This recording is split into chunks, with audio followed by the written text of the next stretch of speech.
मीराबाई 16वीं शताब्दी की महान कृष्ण भक्त, संत और कवयित्री थी।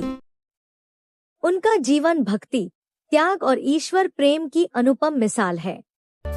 वे राजपूत राजकुमारी थी, लेकिन उन्होंने सांसारिक बंधनों को तोड़कर केवल गिरिधर गोपाल, भगवान कृष्ण को अपना सब कुछ मान लिया।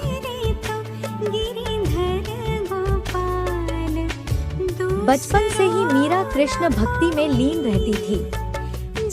एक कथा के अनुसार जब वे छोटी थी, 4 से 5 साल की, उन्होंने एक शादी का जुलूस देखा और माँ से पूछा, मेरा पति कौन है? माँ ने मजाक में मंदिर में रखी कृष्ण की मूर्ति की ओर इशारा कर कहा, वही गिरिधर गोपाल तुम्हारा पति है। उसी दिन से मीरा ने कृष्ण को अपना पति मान लिया। एक संत से उन्हें कृष्ण की छोटी मूर्ति मिली, जिसे वे हर पल साथ रखती, बातें करती और भजन गाती। मीरा के मन में एक अधूरी इच्छा थी, एक सच्चा गुरु मिले जो भक्ति का सच्चा मार्ग दिखाए। लोक कथाओं और भजन परंपरा के अनुसार जब संत रविदास जी कौन तुम्हारे गुरु है जो तुम्हारे चेहरे पर इतना तेज है? मीरा मेरे गुरु रविदास है।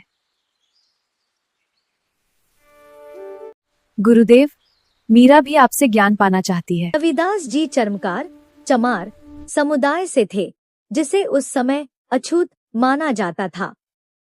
उन्होंने मीरा को चेतावनी दी, मैं निम्न जाति का हूँ, तुम उच्च कुल की राजकुमारी हो, सोच लो। लेकिन मीरा ने कहा कि भक्ति में जाति पाति का कोई स्थान नहीं। उन्होंने रविदास जी के चरणों में सिर रख दिया और उन्हें गुरु स्वीकार किया।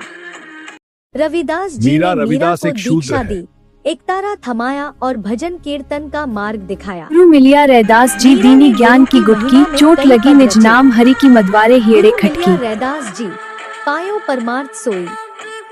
यह मुलाकात भक्ति आंदोलन का प्रतीक बनी, जाति भेद मिटाकर ईश्वर तक पहुंचने का संदेश। कुछ कथाओं में यह मुलाकात काशी में या मीरा के यात्रा काल में बताई जाती है। गुरु की कृपा से मीरा में नई शक्ति आई।